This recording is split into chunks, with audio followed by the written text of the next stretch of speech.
दोस्तों, आपका स्वागत है सक्सेस नोट्स क्लासेज में। आज अपने विश्व भूगोल का वेरी इंपॉर्टेंट टॉपिक अक्षांशीय रेखाएं और देशांतर रेखाओं का बीच का अंतर और मैं प्रमुख क्वेश्चन लाया हूँ। मैं वही क्वेश्चन लाया हूँ जो आपके हर बार आपके पेपर में आते रहते हैं।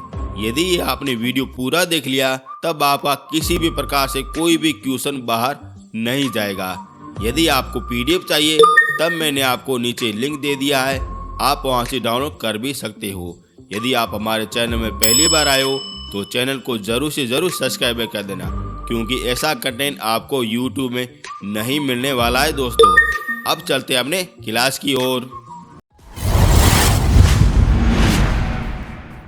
हेलो दोस्तों, आज का टॉपिक है अक्षांश रेखाएं और देशांतर रेखाओं के बीच का अंतर और मुख्य क्वेश्चन मैं आपको करा दूंगा। इससे पहले मैं आपको यह बताना चाह रहा हूं कि मैंने आपको ऑलरेडी अक्षांश रेखाएं और देशांतर रेखा पूरी तरह से आपको टॉपिक करवाया है। आप जरूर से जरूर देख लेना दोस्तों। आज अपन देखेंगे इनमें अंतर देखेंगे, यानी इन दोनों में क्या अंतर है, वहीं से भी आपके क्वेश्चन पूछे जाते हैं। सबसे पहले देखते हैं इनकी दिशा। आखिर इनकी दिशा कौन सी होती है। और यहाँ की अक्षांश रेखा की दिशा होती है पूर्व से लगा के पश्चिम की ओर खींची जाती ये रेखा है। आप ये वाली इमेज देख रहे हो, फर्स्ट नंबर वाली, इसमें ये अपने अक्षांश रेखा है जो अपने पूर्व से लगा के पश्चिमी की ओर खींची जाती, इस प्रकार से खींची जा रही है। और ये वाली रेखाएं कौन सी हो जाएगी, अक्षांश रेखाएं हो जाएगी, जो अपनी बिल्कुल काल्पनिक रेखा होती है, जो अपने ग्लोब को दो भागों में डिवाइड करती है। ऊपर वाला भाग हो जाएगा उत्तरी हो जाएगा और निचले वाला भाग हो जाएगा दक्षिणी हो जाएगा। अब देखते हैं देशांतर रेखाएं, जो अपने उत्तर से लगा के दक्षिण की ओर खींची गई काल्पनिक रेखाएं होती है। आप ये सेकेंड वाली इमेज में देख सकते हो, ये उत्तर से लगा के दक्षिण की ओर खींची जाती रेखा है ना, इसी को कहते हैं देशांतर रेखाएं कहते हैं। और ये भी अपने ग्लोब को दो भागों में बांटती है। ये वाला भाग हो जाएगा पश्चिमी हो जाएगा और ये वाला भाग हमने पूर्वी हो जाएगा दोस्तों। यदि आपको और अधिक जानकारी लेनी है तब आप हमारे अक्षांश और देशांतर वाला वीडियो पूरी तरह से देख सकते हो। अब अपन आगे बढ़ते हैं। अब देखते हैं इनका फैलाव। आखिर इनका फैलाव कितना होता है। सबसे पहले देखते हैं अक्षांश रेखाएं, और ये अपने 0 डिग्री से लगा के 90 डिग्री तक ये हो जाता है। ये वाले आप फर्स्ट वाले इमेज देख रहे हो, ये अपने हो जाएगी 0 डिग्री अक्षांश रेखाएं हो जाएगी, जिसे कहते हैं भूमध्य रेखा भी कहा जाता है। यहाँ से लगा के उत्तर की ओर इस पॉइंट पर कुल 90 डिग्री अक्षांश पाए जाते हैं। और यहाँ से भूमध्य से लगा के नीचे दक्षिण तक यहाँ पे 90 डिग्री अक्षांश पाए जाते हैं, यानी कि कुल अक्षांश हो जाएंगे 181 हो जाएंगे। कैसे हो जाएंगे, 90 कितने हो गए, 180 हो गए, और ये वाले बीच वाला भी हो जाएगा ना, 181 अक्षांश हो जाएंगे। अब बढ़ते हैं आगे। अब देखते हैं देशांतर रेखाएं, ये अपने 0 डिग्री से लगा के 180 तक ये होते हैं। कैसे होते हैं वो मैं आपको बताता हूँ। ये आप देख रहे हो 0 डिग्री देशांतर रेखाएं, यहाँ से लगा के अपने पश्चिमी की ओर ये अपने कुल रेखाएं होती है 180 होती है रेखाएं, ध्यान रखना 180 रेखाएं होती है। और पूर्व की ओर भी होती है 180 होती है, यानी कि कुल रेखाएं कितनी हो जाएंगी, 360 हो जाएगी। वो अपन देशांतर रेखाएं हो जाती हैं। अब बढ़ते हैं आगे। अब देखते हैं इनकी रेखाएं। आखिर इनकी रेखाओं में क्या क्या अंतर होता है वो अपन देखते हैं। सबसे पहले देखते हैं अक्षांश रेखाएं, और इनकी रेखाएं समानांतर होती है, यानी कि इनमें बीच में समान अंतर होता है। वो कैसे होता है वो मैं आपको बताता हूँ। आप ये फर्स्ट वाली इमेज देख सकते हो, ये वाली, यहाँ पे वगैरह मैंने एक लाइन ड्रॉ की है, और ये अपने हो जाएगी अक्षांश हो जाएगी, और ये दूसरी अपने अक्षांश हो जाएगी, और ये तीसरी अक्षांश हो जाएगी। ये वाला आप देख रहे हो, इनमें बीच में अंतर है ना, बिल्कुल बराबर अंतर होता है। कितना होता है, 1 1 1, यानी 111 अंतर होता है। और सेम यहाँ पे ऊपर भी होगा, बिल्कुल 111 किलोमीटर अंतर होता है। यानी कि अपन बोल सकते हैं अक्षांश रेखाएं ना, वो सारी की सारी अपने समानांतर रेखा कहलाती है। अब देखते हैं देशांतर रेखा है, ये अपने सारी की सारी समानांतर रेखा नहीं होती है, इसे कहते हैं मध्यवाहिका रेखा कहा जाता है। वो मैं आपको बताता हूँ कैसे कहा जाता है। ये वाला आप में देख रहे हो सेकंड वाली, ये अपने उत्तर से लगा के दक्षिण की ओर खींची की काल्पनिक रेखाएं होती है, जो ये इस प्रकार से ये होती है। देख रहे हो, इस प्रकार से ही होती है। इनमें क्या होता है, इनमें बीच में ना इनकी दूरी समान नहीं होती है। देख रहे हो, यहाँ पे दूरी बिल्कुल समान नहीं होती है और यहाँ पे अपने होती है 0 डिग्री अक्षांश रेखाएं होती है, जैसे कहते हैं भूमध्य रेखा होती है। आप यहाँ पे नोट करना, यहाँ पे बीच में ना यहाँ पे दूरी बिल्कुल ज़्यादा हो जाएगी। जैसे जैसे अपने भूमध्य से लगा के अपने ध्रुव की ओर जाएंगे ना, उस समय इनकी दूरी बिल्कुल माइनस में होती जाएगी, यानी कि बिल्कुल कम होती जाएगी। और जैसे जैसे अपने ध्रुव से लगा के भूमध्य रेखा की ओर आएंगे, उस समय इनकी दूरी ज़्यादा होती जाएगी दोस्तों, ठीक है ना, ज़्यादा होती जाएगी। लेकिन आप यहाँ पे नोट करना, इनकी जो सारी अपनी रेखाएं होती ना, इनकी दूरी है ना, यानी कि इनकी लंबाई बिल्कुल बराबर होती है। इनमें किसी भी प्रकार का कोई अंतर नहीं होता है, लेकिन इनके बीच में है ना अंतर है ना, वो होता है। समझ रहे हो क्या कहना चाह रहा हूँ? जो अपनी देशांतर रेखाएं होती है उनकी लंबाई बिल्कुल बराबर होती है, लेकिन दो अक्षांशों के बीच में ना वो अपने अंतर हमेशा बराबर नहीं होता है। और जो अपने अक्षांश रेखाएं होती है ना, वो अपने उनके बीच में जो अंतर होता है ना, वो बिल्कुल बराबर होता है, लेकिन उनकी लंबाई में बिल्कुल अंतर होता है। यदि आपको समझ में नहीं आया है, तब आप हमारा अक्षांश वाला और देशांतर वाला टॉपिक जरूर से जरूर देख लेना, आपका पूरी तरह से कवर हो जाएगा। अब बढ़ते हैं आगे। अब देखते हैं रेखाएं। आखिर रेखाएं कितनी होती है? अक्षांश की रेखाएं होती है 169 होती है। बिल्कुल सत्य बात है। यहाँ पे क्या लिखा हुआ है? रेखाएं लिखा गया है। रेखाएं कितनी होती है? 169 होती है। अगर यहाँ पे इतना लिखा होता कि कुल अक्षांश, तब यहाँ पे होता 181 हो जाता, लेकिन यहाँ पे लिखा गया रेखाएं, इस कारण ये हो जाएगी 169 हो जाएगी, जो अपनी देशांतर रेखा 360 हो जाती हैं। नेक्स्ट, अब देखते हैं इनकी लाइनें। लाइनों में क्या क्या अंतर होता है। जैसा कि मैंने आपको पहले ही बताया था, जो अपने अक्षांश रेखाएं होती ना, वो अपने भिन्न भिन्न लाइनें की होती है। मैं आपको बताता हूँ कैसे। ये रही अपने अक्षांश रेखाएं, ये वाली अपने हो जाएगी भूमध्य रेखा हो जाएगी, जो सर्वाधिक लंबी हो जाएगी। कितनी हो जाएगी? ये हो जाएगी 40,096 किलोमीटर हो जाएगी। इतनी ये बड़ी हो जाती है। लेकिन अपने यहाँ पे ध्रुव में ना बिल्कुल पॉइंट के समान होती है, बिल्कुल पॉइंट। आपके हाथ में जो पेन है ना, उसकी पेन के समान होती, इतनी पतली होती है। जैसे जैसे ये वाले अपन उत्तर की ओर जाएंगे और जैसे जैसे अपन दक्षिण की ओर जाएंगे, और इनकी ना बीच में लंबाई है ना, वो बिल्कुल कम होती जाएगी। इस कारण पर बोल सकते हैं, जो अक्षांश रेखाएं होती ना, उनकी लंबाई में अंतर होता है, तो ये बिल्कुल सत्य हो जाएगा। लेकिन अपने जो लंबाई के बीच में जो अंतर है ना, वो बिल्कुल समान होता है। समझ रहे हो? बिल्कुल समान होता है अंतर। यहाँ तक क्लियर होना चाहिए। अब देखते हैं देशांतर रेखाएं, और इनकी लाइन बिल्कुल बराबर होती है, यानी कि ये बराबर हो जाती है। जो अपने उत्तर से लगा के दक्षिण की ओर खींची जाती है, जो अपने सारे की सारी अपने 360 लाइनें होती है ना, वो बिल्कुल बराबर होती है। किसी भी प्रकार का एक भी इंच का अंतर नहीं होता है, सारों को सारों की बराबर होती है दोस्तों। लेकिन इनमें जो बीच का अंतर है ना, वो अंतर अलग अलग होता है, ठीक है ना, अलग अलग होता है। अब देखते हैं आगे। अब देखते हैं ये समानांतर, कौन सी रेखाएं समानांतर होती है, कौन सी नहीं होती है। सबसे पहले देखते हैं अक्षांश रेखाएं। ये बिल्कुल समानांतर होती है, और ये कितनी होती है? 111 किलोमीटर सारी की सारी समानांतर होती है, यानी कि 1 से लगा के 90 तक सारे के सारे अपने अक्षांश रेखाएं के बीच का अंतर बिल्कुल समान होता है, जैसा कि मैंने आपको ऑलरेडी पहले भी बताया है। जो अपनी देशांतर रेखाएं होती ना, उसमें ये अंतर नहीं होता है। इस कारण अपन बोल सकते हैं समांतर रेखाएं कौन सी हो जाएगी? अक्षांश रेखाएं हो जाएगी। और समांतर रेखाएं कौन सी नहीं होती है, तो वो देशांतर रेखाएं हो जाएगी। अब बढ़ते हैं आगे। अब देखते हैं इनके बीच का स्थान। आखिर इनके बीच के स्थान को क्या कहते हैं? जैसा कि दो अक्षांश के बीच वाले स्थान को क्या कहा जाता है? उसे कहा जाता है कटिबंध कहा जाता है। जैसा कि मैंने आपको पहले भी आपको बताया है, जब मैंने आपको अक्षांश रेखा कराया था, उस समय मैंने आपको अच्छी तरह से करवाया था। अब देखते हैं देशांतर, दो देशांतरों के बीच वाला अंतर है ना, उसी को कहते हैं गोरे कहा जाता है। क्या कहा जाता है? गोरे कहा जाता है। जब अगर दो अक्षांश रेखाएं इस प्रकार से और दो देशांतर रेखाएं इस प्रकार से गुजरती है ना, तो बीच में ये चौकड़ी बन गई ना, बिल्कुल चौकड़ी बन गई, और इसी को कहते हैं ग्रिड कहा जाता है।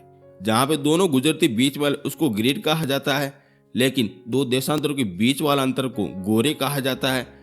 लेकिन अक्षांश के दोनों वाले बीच को कहते हैं कटिबंध कहा जाता है। यहाँ तक आपको पूरी तरह से कवर होना चाहिए। यदि नहीं कवर है तब आप हमारा पुराना वाला वीडियो जरूर से जरूर देख लेना, मैंने आपको नीचे लिंक दे दिया है, आप जरूर से जरूर देख लेना। अब बढ़ते हैं आगे। अब देखते हैं कौन सा दिन सबसे बड़ा होता है, कौन सा दिन सबसे छोटा होता है, कौन सा दिन सबसे बराबर होता है। ऐसे भी आपसे क्वेश्चन पूछे जाते हैं, जो मैं आपको अच्छी तरह से आपको बता रहा हूँ। आपका एक भी क्वेश्चन बाहर नहीं जाने दूंगा, इतना मेरा ये वादा है। सबसे पहले देखते हैं ये वाली रेखा कौन सी हो जाएगी? कर्क रेखा हो जाएगी, जो अपने भारत से भी गुजरती है। और ये वाली हो जाएगी विषुवत रेखा हो जाएगी, और निचले वाली हो जाएगी मकर रेखा हो जाएगी। और ज़्यादातर आपसे क्वेश्चन इसी से ही पूछे जाते हैं, क्योंकि यहाँ पे अपने सूर्य की किरणें पड़ती रहती हैं, इस कारण आपसे ये पूछे जाते हैं। और सूर्य के कारण ही आपके दिन रात कभी छोटे कभी बड़े होते रहते हैं। सबसे पहले मैं आपको बता दूंगा यहाँ पे कौन से दिन सबसे छोटे बड़े हैं, फिर मैं आपको एक अच्छी सी ट्रिक बताऊंगा। सबसे पहले देखते हैं कर्क रेखा पर सबसे बड़ा दिन कौन सा होता है। बड़ा दिन होता है 21 जून हो जाता है, यानी कि 21/6 हो जाता है, यहाँ पे सबसे बड़ा दिन होता है। अब देखते हैं विषुवत रेखा पर कौन से दिन सबसे बराबर होते हैं।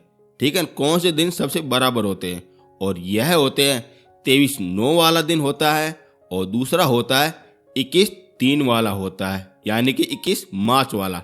ये दो दिन है ना, यहाँ पे सूर्य की किरणें बिल्कुल बराबर पड़ती है, यानी कि 12 घंटे दिन और 12 घंटे रात होती है विषुवत रेखा पर।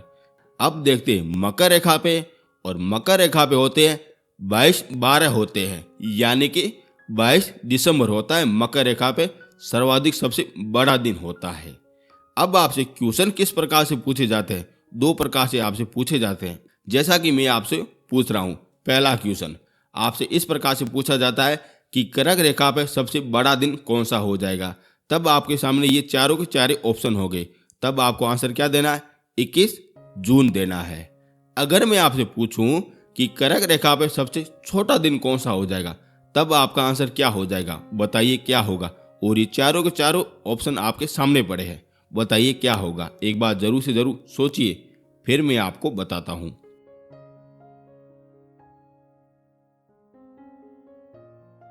और इसका आंसर हो जाएगा 22 दिसंबर हो जाएगा। अब वो कैसे होगा वो मैं आपको बताता हूं। जैसे अपने जो कर्क रेखा पे सबसे बड़ा दिन है ना, वो अपनी मकर रेखा का सबसे छोटा दिन होगा।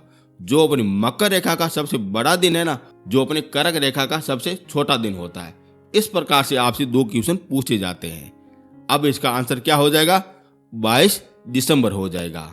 कर्क रेखा के सबसे बड़ा दिन हो जाएगा 21/6 हो जाएगा, और कर्क रेखा का सबसे छोटा दिन हो जाएगा 22/12 हो जाएगा।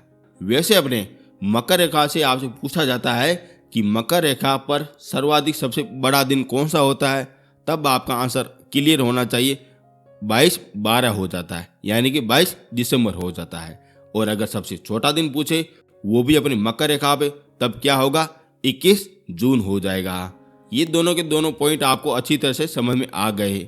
अब आपसे विषुवत रेखा पे क्वेश्चन एक ही पूछा जाता है कि विषुवत रेखा पर सर्वाधिक दिन बराबर कब होता है। तब यहाँ पे आपको दोनों डेट अच्छी तरह से याद होनी चाहिए। यहाँ तक कोई किसी भी प्रकार का कोई डाउट नहीं रहना चाहिए। अब मैं आपको बताता हूँ कि जो ये डेट दी हुई इसको आखिर कहते क्या है। ऐसे भी आपसे क्वेश्चन पूछे जाते हैं, ये आपको कोई भी आपको नहीं बताएगा, लेकिन मैं आपको बता रहा हूँ। आपसे इसी भी प्रकार से क्वेश्चन पूछे जाते हैं, जैसे 21/6 को और क्या कहते हैं? ये कहा जाता है ग्रीष्म अयनात कहा जाता है। ध्यान रखना, ग्रीष्म अयनात कहा जाता है, जो अपने 21 जून को कहा जाता है। आपसे क्वेश्चन इसी प्रकार से पूछा जाता है कि ग्रीष्म अयनात क्या होता है, तब आपको आंसर देना है मकर रेखा पे सर्वाधिक सबसे बड़ा दिन को कहते हैं। ये अपने हो जाएगा ग्रीष्म अयनात हो जाएगा। वैसे अपने मकर रेखा पे होता है विषुवत रेखा के दिन बांटे गए हैं, उसे क्या क्या कहते हैं वो भी आपको याद रखना है दोस्तों। अब देखते हैं मकर रेखा पर, और मकर रेखा को कहते हैं शीत आयात कहा जाता है। यहाँ पे शीत का मतलब हो गई सर्दी हो गई, और यहाँ पे ग्रीष्म का मतलब हो गया गर्मी हो गई। ऐसे भी आप याद रख सकते हो, ठीक है ना। ये दोनों के दोनों आपको याद हो गए। अब देखते हैं विषुवत रेखा पे, और यहाँ पे होता है शरद आयात होता है, और ये वाली डेट हो जाएगी बसंत आयात हो जाएगी। अब आपसे क्वेश्चन दो प्रकार से पूछे जाते हैं। पहला क्वेश्चन, बसंत आयात कौन सी डेट को कहा जाता है, तब आपका आंसर क्या होना चाहिए 21 मार्च होनी चाहिए। और दूसरा क्वेश्चन इस प्रकार से पूछा जाता है कि मकर रेखा पर सर्वाधिक सबसे बड़ा दिन कौन सा होता है, तब ये चारों के चारे अयनात आपसे पूछे जाते हैं, तब आपको आंसर क्या देना है शीत अयनात हो जाता है। यहां तक आपको किसी भी प्रकार का कोई डाउट नहीं रहना चाहिए, ठीक है। और ज्यादातर आपसे क्वेश्चन इसमें ही पूछे जाते हैं। आई होप आपका कवर हो गया होगा। अब मैं आपको बता दूंगा कि आपको ये याद कैसे करने हैं, वो मैं आपको बता रहा हूं।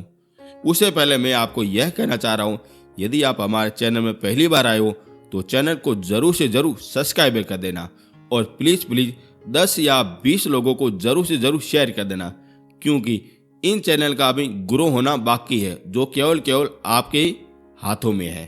प्लीज यार चैनल को जरूर से जरूर सब्सक्राइब कर देना और शेयर जरूर से जरूर कर देना। अब इसको याद कैसे करने हैं वो मैं आपको अच्छी तरह से आपको बता दूंगा।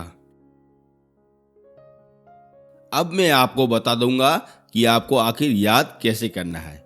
ये अपनी 3 लाइनें, और ये वाली सबसे ऊपर वाली हो जाएगी कर्क रेखा हो जाएगी, और ये अपने हो जाएगी भूमध्य रेखा हो जाएगी, और ये अपने मकर रेखा हो जाएगी, जो इसी प्रकार से होती है। अब आपको तो पता है 21 के बाद क्या आता है 22 आता है, और 22 के बाद क्या आता है 23 आता है। आपको ये याद तो है ही से। यहाँ पे आपको लिखना 21 लिख लिया, और यहाँ पे लिखना आपको 22 लिख लिया, और यहाँ पे आपको लिखना 23, बस इतना ही लिखना है। इस प्रकार से लिखना है, जैसे कोई मोबाइल का पैटर्न होता है, इस प्रकार से लिख लिया। वैसे यहाँ पे जो आपने 21 लिखा ना, यहाँ पे आपको 21 लिखना है, इसी प्रकार से लिखना है। ये वाले 21 और ये वाले 21 दोनों बराबर रहेंगे, बाकी 21 हो जाएंगे, और ये 22 और ये 23 हो जाएंगे। यहाँ तक आपको अच्छी तरह में याद रखना है। फिर आपको 3 का पहाड़ा बोलना है, वो आप सभी लोगों को आता है।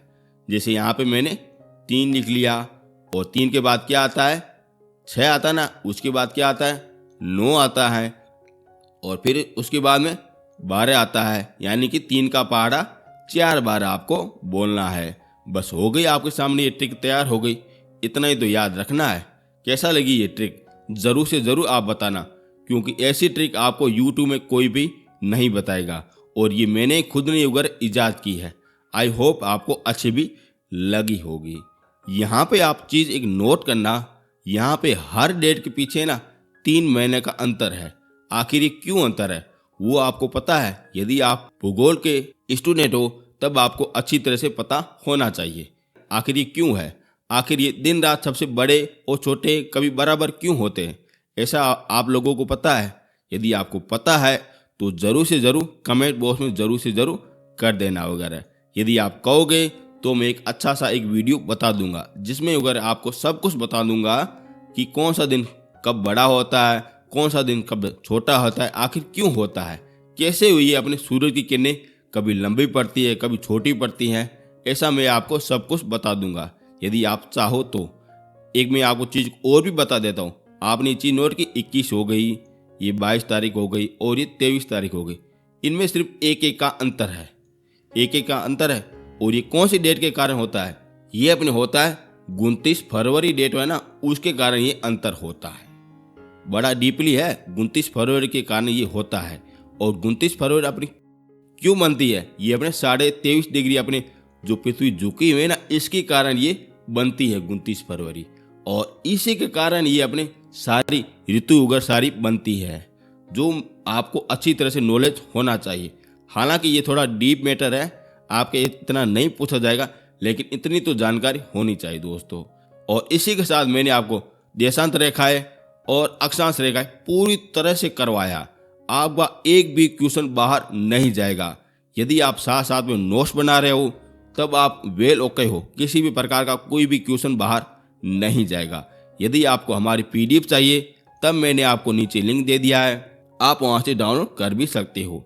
अब देखते हैं अच्छे ऐसे क्वेश्चन देखते हैं जिसे अगर आपका खुद का मूल्यांकन भी करना है दोस्तों। तैयार हो, रेडी हो? चलो चलते हैं अपने क्वेश्चन की ओर। अब देखते हैं आज का पहला क्वेश्चन। भूमध्य रेखा से उत्तर और दक्षिण के भागों को कौन बांटता है? बताइए कौन बांटता है? क्या प्रधान रेखा बांटती है, क्या विषुवत रेखा बांटती है, क्या अक्षांश रेखाएं बांटती है, या इनमें से कोई नहीं? बताइए क्या होगा आंसर। और इसका आंसर हो जाएगा अक्षांश रेखाएं हो जाती है, जो अपन इस प्रकार से ये होती है। ये अपने हो गया ग्लोब हो गया, और इस प्रकार से ये बांटती है। उत्तर वाला भाग कौन सा हो जाएगा?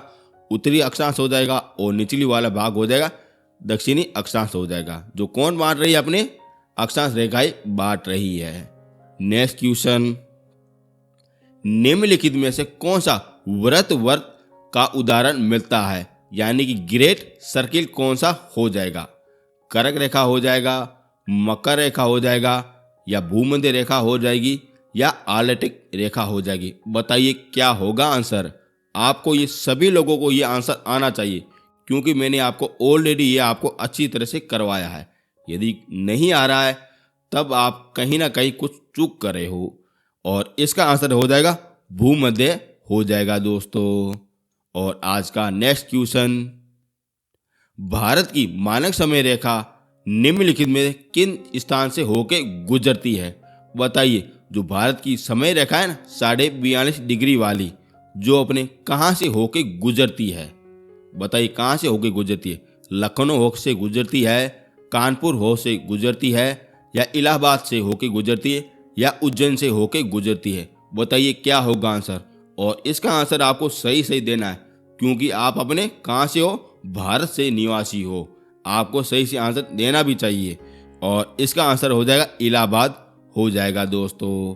अब चलते हैं नेक्स्ट क्वेश्चन की ओर। अब देखते हैं ध्रुवों की तरफ जाने पर अक्षांश की रेखाओं की व्यास की प्रकृति कैसी हो जाती है? वेरी इंपॉर्टेंट क्वेश्चन है। जब आप अगर ध्रुवों की ओर जाते हो उस समय अक्षांश की रेखाएं कैसी प्रवृत्ति होती है? क्या वो स्थिर रहती है, क्या वो घट जाती है, क्या वो बढ़ जाती है, या पहले घटती है फिर पुनः बढ़ जाती है? बताइए क्या होगा आंसर। बिल्कुल आसान सा क्वेश्चन है, मैंने आपको पढ़ाया है। और इसका आंसर हो जाएगा यह घट जाती है दोस्तों। यदि आपको नहीं आ रहा है तो हमारे वाला अक्षांश वाला टॉपिक जरूर से जरूर देख लेना। अब देखते हैं नेक्स्ट क्वेश्चन। धरातल पर 1 डिग्री अक्षांश की दूरी निम्न में से किसके बराबर होती है? बताइए जो दो अपने अक्षांश रेखाएं होती हैं उनके बीच की दूरी कितनी होती है, वो आपसे पूछा गया है। क्या वो 11 किलोमीटर होती है, क्या वो 111 किलोमीटर होती है, क्या वो 21 किलोमीटर होती है, क्या वो 121 किलोमीटर होती है? बताइए क्या होगा आंसर। बिल्कुल आसान सा क्वेश्चन है। यदि आपने ये वीडियो अच्छी तरह से देखा है तभी आप अगर आंसर निकाल सकते हो। और इसका आंसर हो जाएगा बी नंबर हो जाएगा, 111 किलोमीटर हो जाएगी दोस्तों। अब चलते हैं नेक्स्ट क्वेश्चन की ओर। निम्न में से कौन सा कथन सही नहीं है? यानी कि आपको गलत कथन आपको छांटना है। पहला देखते हैं, अक्षांश ग्लोब पर पश्चिमी से पूर्व की ओर खींची गई काल्पनिक रेखाएं होती है। बिल्कुल सत्य बात है, ये तो हमने होती है। पूर्व से लगा के पश्चिमी की ओर खींची गई काल्पनिक रेखाएं अक्षांश कहलाती है। इनकी कुल संख्या 181 होती है। बिल्कुल सत्य बात है, 181 होती है। संख्या लिखी हुई है, ध्यान रखना, संख्या लिखी हुई है, ये अपनी 181 होती है। लेकिन रेखाएं कितनी होती है? 179 होती है दोस्तों। तीसरा फैक्ट देखते हैं, दो अक्षांशों के मध्य में बीच की दूरी 15 किलोमीटर होती है। नहीं, ऐसा नहीं होता। मैंने अभी आपको बताया 111 किलोमीटर होती है। कितनी होती है? 111 किलोमीटर होती है। 15 किसी भी प्रकार से नहीं होती है। और आखिरी वाला पॉइंट देखते हैं, भूमध्य रेखा की लंबाई हो जाएगी 40,069 किलोमीटर हो जाएगी। ये भी सत्य बात है, यानी कि इसका आंसर क्या हो जाएगा, सी नंबर हो जाएगा दोस्तों। अब चलते हैं आगे। ग्रीनिच रेखा निम्न में से किस स्थान से होके गुजरती है? बताइए कहां से होके गुजरती है? अल्जीरिया से होके गुजरती है, फ्रांस से होके गुजरती है, जर्मनी हो जाएगा या घना देश हो जाएगा? बताइए क्या होगा आंसर। मैंने आपको ऑलरेडी आपको बताया है और इसका आंसर हो जाएगा जर्मनी हो जाएगा। ध्यान रखना, जर्मनी हो जाएगा। यहां से ये नहीं गुजरती है, बाकी ये तीनों से होके गुजरती है दोस्तों। और मैंने आपको 5 अपने देश बताए थे, वहीं से आपसे क्वेश्चन पूछे जाते हैं। यदि आपको नहीं पता तब आप हमारा देशांतर वाला टॉपिक पूरी तरह से आप देख लेना, एक भी क्वेश्चन बाहर नहीं जाएगा, सारे का सारे आपको वहां पे मिल जाएगा दोस्तों। अब देखते हैं नेक्स्ट। भारतीय प्रमाणिक समय ग्रीनिच माध्यम समय से कितना आगे है? बताइए कितना आगे है? ये आप सभी लोगों को पता है। क्या ये 4 घंटे 55 मिनट हो जाएगा? क्या ये 5 घंटे 30 मिनट हो जाएगा? क्या ये 5 घंटे 55 मिनट हो जाएगा? क्या ये 6 घंटे 25 मिनट हो जाएगा? बताइए क्या होगा आंसर।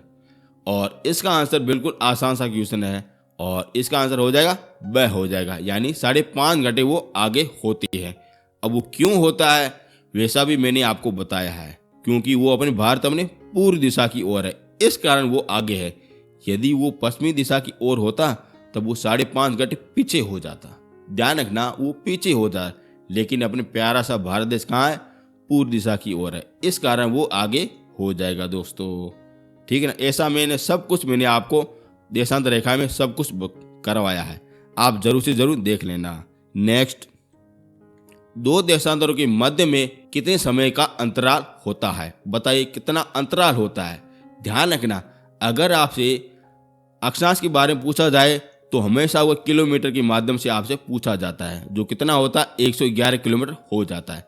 अगर आपको देशांतर के माध्यम से पूछा जाता है तब वो टाइम के माध्यम से आपसे पूछा जाता है। और इसका आंसर क्या होगा? क्या वो 1 मिनट होगा, 4 मिनट होगा, 16 मिनट होगा या 12 मिनट होगा? बताइए क्या होगा आंसर। और इसका आंसर हो जाएगा बी हो जाएगा, यानी कि 4 मिनट हो जाएगा।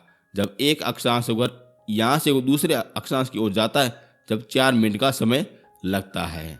ये आपसे क्वेश्चन टाइम से पूछा गया है और ये सारे के सारे अपने देशांतर के माध्यम से पूछे जाते हैं, लेकिन अक्षांश के माध्यम से हमेशा किलोमीटर के माध्यम से पूछे जाते हैं। अब बढ़ते हैं आगे। देशांतरों के बीच की दूरी ध्रुव की तरफ जाने पर क्या हो जाती है? क्या वो बढ़ जाती है? क्या वो घट जाती है? क्या पहले बढ़ती है फिर घटती है, फिर पहले बढ़ती है या फिर घटती है? बताइए क्या होगा आंसर दोस्तों। ये मैंने आपको अभी तो बताया था और इसका आंसर क्या हो जाएगा? वो घट जाती है दोस्तों। ध्यान रखना, वो घट जाती है। और कैसे घटती है? वो इस प्रकार से होती है, आप सभी लोगों को पता है, इस प्रकार से होती है। और यहाँ पे ये अपनी गुजरती है, भूमध्य रेखा गुजरती है। और यहाँ पे दूरी कितनी होती है? ये होती है 111.3 किलोमीटर होती है दोस्तों। और ध्रुवों पर होती बिल्कुल 0 किलोमीटर हो जाती है। और यहाँ की और अपन ऊपर जाएंगे ना तब यहाँ की दूरी बिल्कुल कम होने लगती है। अब बढ़ते हैं आगे। अब देखते हैं देशांतरों की कुल संख्या कितनी हो जाएगी। बिल्कुल आसान सा क्वेश्चन है। क्या 45 हो जाएगा, 90 हो जाएगा, 180 हो जाएगा या 360 हो जाएगा? ये तो आसान सा क्वेश्चन है और इसका आंसर हो जाएगा 360 हो जाएगा दोस्तों। अब बढ़ते हैं आगे। अब देखते हैं जब 0 डिग्री देशांतर सुबह के 10 बजे हैं तो 15 डिग्री पूरे देशांतर पर कितने बजे होंगे? वेरी इंपॉर्टेंट क्वेश्चन है, ये आपसे ऐसे क्वेश्चन पूछे जाते हैं। बताइए क्या होगा आंसर। क्या प्रातः काल का 11 बजे होगा, कि रात्रि काल का 11 हो जाएगा या प्रातः काल का 10:15 हो जाएगा, क्या प्रातः काल का 9:45 हो जाएगा? बताइए क्या होगा आंसर। आपको मिलते हैं मात्र 10 सेकंड, क्योंकि मैंने आपको ऑलरेडी ये करवाया था और आपका हाईएस्ट लेवल से इसी प्रकार से क्वेश्चन पूछा जाता है। इससे अगर क्वेश्चन किसी प्रकार का कोई ऊपर नहीं बनता है। यदि आपने ये वाला सोल्व कर दिया तब आपका बल्ले बल्ले हो गया। समझ रहे हो? बल्ले बल्ले हो गया। बताइए क्या होगा आंसर।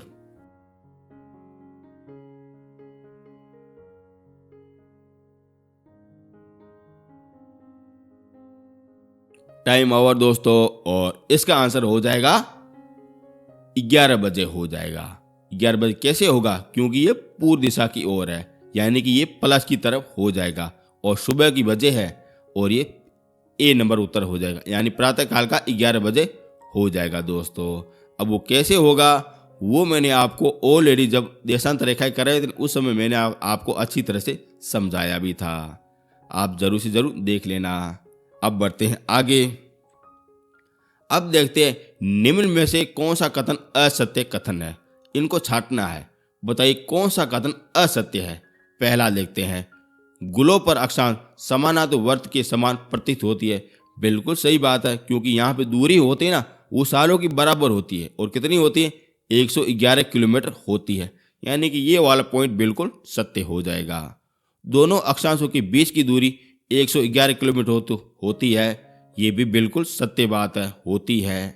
देशांतर सभी रेखाएं ध्रुव में जाके गुजरती है, ये बिल्कुल सत्य बात है, क्योंकि यहाँ पे ये जाके सारी की सारी मिल जाती हैं, कहीं कहीं से ही मिल जाती है। और मिलती कितनी है?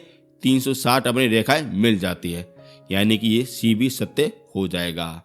चौथा देखते हैं, अक्षांश सभी रेखाएं ध्रुव पर मिलती है। नहीं, सभी कहाँ मिलती है? सिर्फ दो ही मिलती है, एक ऊपर वाली और नीचे वाली मिलती है, बाकी ये कुछ भी नहीं मिलती है, यानी कि इसका आंसर क्या हो जाएगा? द हो जाएगा, यानी डी हो जाएगा दोस्तों। आई होप आपका बिल्कुल सही हुआ होगा दोस्तों। अब बढ़ते हैं आगे। अब देखते हैं दो देशांतर रेखाओं के बीच की दूरी निम्न में से किस नाम से जानी जाती है। वेरी इंपॉर्टेंट क्वेश्चन है। बताइए जो दो देशांतर होते हैं ना उनकी बीच की दूरी को क्या कहा जाता है? क्या बेल्ट कहा जाता है? क्या समय पट्टी कहा जाता है? क्या काले कहा जाता है? क्या गोरे कहा जाता है? बताइए क्या होगा आंसर। और इसका आंसर हो जाएगा गोरे हो जाएगा, जो मैंने आपको अभी बताया था। ठीक है ना। यहाँ पे ये अपनी होती रेखा इस प्रकार से होती है, ये अपने हो जाएगी देशांतर रेखा है, और ये वाली होती ना इसको कहते हैं गोरे कहा जाता है, क्योंकि ये गोरा होता है इस कारण कहा जाता है। आप कैसे भी आप याद करो। और ये वाला अपने हो जाएगा अक्षांश रेखाएं हो जाएगी, और ये वाला पार्ट अपने क्या कहला जाए? कटिबंध कहला जाएगा। लेकिन यहाँ पे जो ये चौकड़ी बनने है ना, गणित वाली मैथ वाली चौकड़ी बने, इसको क्या कहते हैं? ग्रीक कहा जाता है। ये आपको तीनों को तीनों पॉइंट अच्छी तरह से याद होने चाहिए, ऐसे भी आपसे क्वेश्चन पूछे जाते हैं दोस्तों। यदि आपको मेरा कंटेंट और मेरी मेहनत आपको पसंद आ रही है ना, तो चैनल को जरूर से जरूर सब्सक्राइब कर देना, और प्लीज अच्छा सा कमेंट जरूर से जरूर कर भी देना, क्योंकि जिससे मेरा मोटिवेशन और भी ज़्यादा बढ़ेगा। यदि आपको किसी टॉपिक पर कोई वीडियो चाहिए वो भी आप सजेशन आप कर भी सकते हो दोस्तों, और आप जरूर से जरूर शेयर कर देना। इतना छोटा सा काम आप कर देना। अब बढ़ते हैं आगे। अब देखते हैं 15 नंबर वाला क्वेश्चन। पृथ्वी पर सबसे उच्चतम ताप रिकॉर्ड किया गया है। बता कहां पे ये किया जाता है सबसे उच्चतम ताप? बिल्कुल आसान सा क्वेश्चन है। अगर आपने फैक्ट वगैरह अच्छी तरह से समझे तब आपको आया भी होगा। क्या वो भूमध्य रेखा पर होंगे? क्या वो 10 डिग्री उत्तरी अक्षांश पर होंगे? क्या वो 20 डिग्री उत्तरी अक्षांश पर होंगे? क्या वो 25 डिग्री उत्तरी अक्षांश पर होंगे? बताइए क्या होगा आंसर, जहां पे सूर्य का ताप बिल्कुल ज्यादा पड़ता है। अब मैंने आपको हिंट दे दिया है, और इसका आंसर हो जाएगा भूमध्य रेखा हो जाएगा दोस्तों। ठीक है ना, भूमध्य रेखा हो जाएगा। इस कारण जो भी अपनी भूमध्य रेखा की और अपने जो भी देश आते हैं वहां के लोग कैसे होते हैं? बिल्कुल काले रंग के होते हैं। इसी के कारण होते हैं, ये अपने सूर्य के कारण होते हैं। अब बढ़ते हैं आगे। अब देखते हैं ग्रीनिच रेखा का क्या तात्पर्य है। बताइए क्या तात्पर्य है। क्या वो 0 डिग्री अक्षांश रेखा हो जाएगी? क्या वो 0 डिग्री देशांतर रेखा हो जाएगी? क्या वो 180 डिग्री पूर्वी देशांतर हो जाएगी? क्या वो 180 डिग्री पश्चिमी देशांतर हो जाएगी? बताइए क्या होगा आंसर। बिल्कुल आसान सा क्वेश्चन है, और इसका आंसर हो जाएगा 0 डिग्री देशांतर हो जाएगा दोस्तों। ध्यान रखना 0 डिग्री देशांतर हो जाएगा, जो अपने समय का निर्धारण करता है। किसका करता है? समय का निर्धारण करता है। लेकिन जो अपन 180 डिग्री देशांतर रेखा है ना, वो अपने तिथि का निर्धारण करती है दोस्तों। ऐसा कुछ मैंने आपको सभी कुछ आपको बताया है। नेक्स्ट क्वेश्चन, मकर रेखा निम्न में से किस देश से होके नहीं गुजरती है। कहाँ से होके नहीं गुजरती है? दक्षिणी अफ्रीका, अर्जेंटीना हो गया, चिली हो गया या फिलीपींस हो जाएगा। बताइए क्या होगा आंसर? आपको मैंने सब कुछ करवाया है और इसका आंसर हो जाएगा डी नंबर हो जाएगा, फिलीपींस हो जाएगा। यहाँ से ये नहीं गुजरती है और ये कहाँ पे पड़ता है? ये अपने एशिया में पड़ता है। नेक्स्ट क्वेश्चन, पृथ्वी 1 घंटे में कितने देशांतर घूमती है? वेरी इंपॉर्टेंट क्वेश्चन है। इसका आंसर क्या हो जाएगा? 12 डिग्री हो जाएगा, 15 डिग्री हो जाएगा, 18 डिग्री हो जाएगा या 209 डिग्री हो जाएगा। बताइए क्या होगा आंसर? और इसका आंसर हो जाएगा 15 डिग्री हो जाएगा दोस्तों। नेक्स्ट क्वेश्चन, दक्षिणी ध्रुव का अक्षांश होता है। बताइए क्या होता है अक्षांश? 70 डिग्री होता है, 80 डिग्री होता है, 90 डिग्री होता है या 100 डिग्री होता है? आपसे ऐसे भी क्वेश्चन पूछे जाते हैं। बताइए क्या होगा अक्षांश? और इसका आंसर हो जाएगा सी नंबर हो जाएगा, यानी 90 अक्षांश हो जाएगा। इससे ज़्यादा किसी भी प्रकार का नहीं होगा। चाहे यहाँ पर आप दक्षिण लिखो चाहे आप उत्तर लिखो, ध्रुव हमेशा 90 डिग्री पर होता है दोस्तों। नेक्स्ट क्वेश्चन, निम्नलिखित में से किन देशों के समूह से भूमध्य रेखा गुजरती है? जो अपनी भूमध्य रेखा है वो किन देशों से होके गुजरती है? आपके पास ये 4 ऑप्शन है। बताइए क्या होगा आंसर? और आपको मिलते हैं मात्र 10 सेकंड। जल्दी जल्दी बताइए।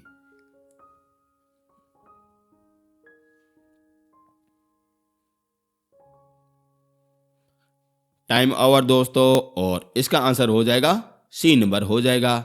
ब्राजील हो जाएगा, सूडान हो जाएगा और मलेशिया हो जाएगा। यहाँ से ये होके गुजरती है दोस्तों।